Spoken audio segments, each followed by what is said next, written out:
नमस्कार, आप देख रहे हैं चाणक्य न्यूज और मैं हूं आपके साथ मानवी ठाकुर। आज की कुछ खास खबरें। महिला आरक्षण बिल लोकसभा में पास नहीं होने पर भाजपा महिला कार्यकर्ताओं ने जिला मुख्यालय पर घंटाघर चौराहे पर विपक्ष का पुतला दहन कर विरोध जताया। मतदान में आगे सत्ता में पीछे, आधी आबादी को पूरा हक कब। देश में महिलाएं हर चुनाव में बढ़ चढ़कर मतदान करती हैं, लेकिन सत्ता के गलियारों में उनकी मौजूदगी आज भी सीमित है। तस्वीर साफ है, मतदाता के रूप में महिलाएं मजबूत है, पर प्रतिनिधित्व के स्तर पर वे पीछे छूट जाती हैं। यही असमानता महिलाएं विधेयक की जरूरत को और भी जरूरी बनाती है। आंकड़े बताते हैं कि दशकों से बहुत कम महिलाएं ही विधानसभाओं तक पहुंच पाई हैं। कई को केवल एक बार मौका मिला, जबकि पुरुषों का राजनीतिक सफर लगातार आगे बढ़ता रहा। यह अंतर केवल चुनावी नहीं बल्कि सामाजिक सोच और राजनीतिक ढांचे की कमी को उजागर करता है। हालांकि पंचायत और निकाय स्तर पर आरक्षण ने तस्वीर बदली है, वहीं महिलाओं ने शिक्षा, स्वास्थ्य और बुनियादी सुविधाओं पर बेहतर काम कर अपनी नेतृत्व क्षमता साबित की है। इससे यह स्पष्ट होता है कि अवसर मिलने पर महिलाएं न केवल बराबरी कर सकती हैं बल्कि कई मामलों में बेहतर प्रदर्शन भी करती हैं। शिक्षा के क्षेत्र में भी महिलाओं ने तेजी से प्रगति की है। उच्च शिक्षा में लड़कियों की संख्या बढ़ी है और कई जगहों पर वह लड़कों से आगे निकल रही हैं। इसके बावजूद राजनीति में उनकी भागीदारी उसी गति से नहीं बढ़ पाई। इसका कारण पारंपरिक सोच, संसाधनों की कमी, राजनीतिक दलों में सीमित अवसर है। महिला आरक्षण विधेयक इस असंतुलन को दूर करने का एक सशक्त माध्यम है। यह केवल सीटों का बंटवारा नहीं बल्कि निर्णय प्रक्रिया में महिलाओं की बराबर भागीदारी सुनिश्चित करने का प्रयास है। विरोध के बावजूद यह समझाना होगा कि आरक्षण एक अस्थायी सहारा है जो बराबरी की राह खोलता है। अब समय आ गया है कि कुर्सी मिली है, कमान भी मिले, कि सोच को अपनाया जाए। महिलाओं को केवल भागीदारी नहीं बल्कि नेतृत्व की जिम्मेदारी भी दी जानी चाहिए। जब तक सत्ता में उनकी संख्या और प्रभाव नहीं बढ़ेगा तब तक लोकतंत्र अधूरा ही रहेगा। महिला आरक्षण कल का जो दिन है वो इतिहास में एक काले दिवस के रूप में माना जाएगा। हम महिलाएं ही मनाएंगी। महिलाओं के उगते सूरज, भविष्य के उगते सूरज को विपक्ष जो निगल गया है जिस तरह से, वो समझ में नहीं आया है कि विपक्ष के सरदार कहना क्या चाहते हैं। वो एक तरफ कहते हैं कि मैं महिला विधेयक का समर्थन करता हूं, दूसरी तरफ वो कहते हैं कि ये विधेयक लागू होने से राजनीति का मानचित्र बदल जाएगा। क्यों? महिलाएं बराबर उनके आ जाएंगी इसलिए। और जबकि मैं उनसे सवाल पूछना चाहती हूँ राहुल गांधी जी से कि आपके घर की माता जी और आपकी बहन मेन सीट पे बैठी हुई हैं, तो क्या उनको हम जैसी धरातल वाली महिलाएं पसंद नहीं है? हम जैसी संघर्षशील महिलाओं को आगे नहीं बढ़ने देना चाहते? अखिलेश यादव जी जो अपशब्द यूज़ करते हैं महिलाओं के लिए, वो कहते हैं नारी नारा बन जाएगी, तो उन्होंने डिम्पल भाभी को नारा बना के खुले में चरने के लिए क्यों छोड़ रखा है? और जो डिम्पल भाभी के साथ जो नारा लगाती है वो महिलाओं को आगे नहीं देखना चाहते हैं, वो हमेशा हमें पीछे धकेलना चाहते हैं। ये महिला विधेयक का जिस तरह से कल जो संसद में जो हुआ है, इसको महिलाएं कभी भूलेंगी नहीं। और हम निश्चित रूप से एक रणनीति बना के महिलाएं और राजनीति से भी ऊपर उठ के अब हम अपने इस हक को लेके रहेंगे। किस तरह विरोध रहेगा आप लोगों का?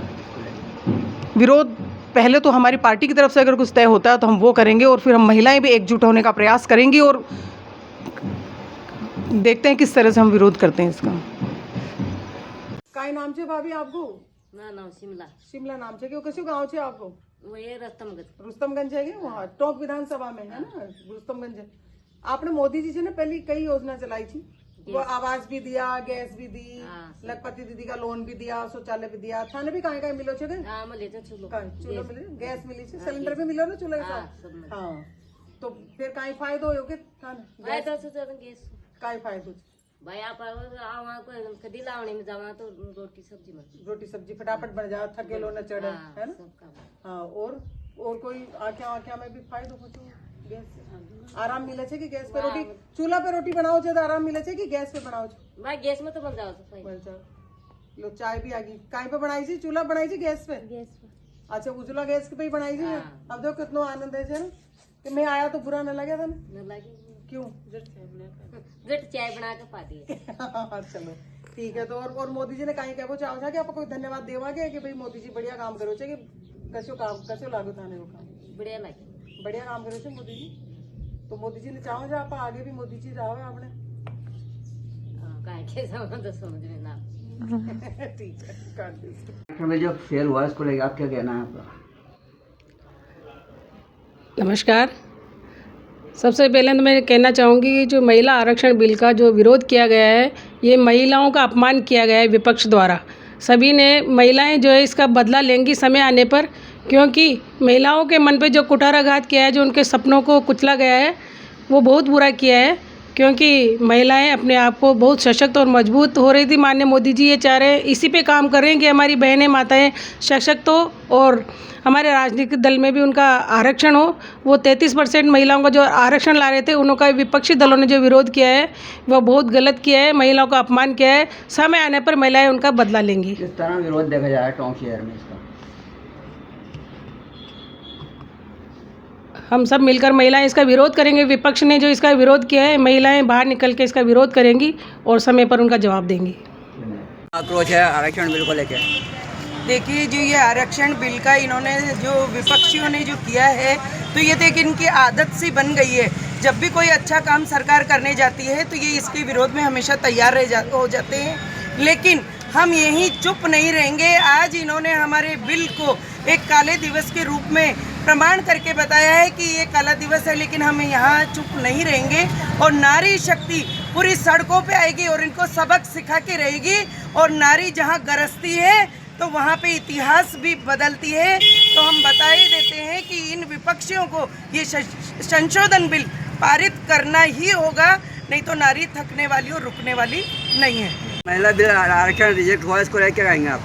मैं कह रही हूँ इसके लिए महिलाओं में जो आक्रोश है वो देखते हुए बनता है, क्योंकि जो इंडिया ने जो निर्णय लिया है, विधेयक जो पारित नहीं होने दिया है, उसके लिए मैं कहूँगी कि जो भारत की जो आधी आबादी है वो पूर्णतः आक्रोश में है। इसको काले दिवस, किस दिन को काले दिवस के रूप में मनाया गया है। कांग्रेस बिल्कुल बौखला गई है, वो निर्णय ही नहीं कर पाई कि इसे क्या करना चाहिए था और क्या नहीं करना चाहिए था। आज जो आधी आबादी जिसको सम्मान के स्वरूप 3 दिन पहले जो उत्सव मनाए जा रहे थे, वो उत्सव बिल्कुल ठंडे पड़ गए हैं, ठंडे बस्ते में चले गए हैं। नारी बिल्कुल आक्रोश में है कि आज यदि इस निर्णय को यदि वापस नहीं लिया गया तो इसका परिणाम स्वरूप उन्हें चुनाव में भोगना पड़ेगा।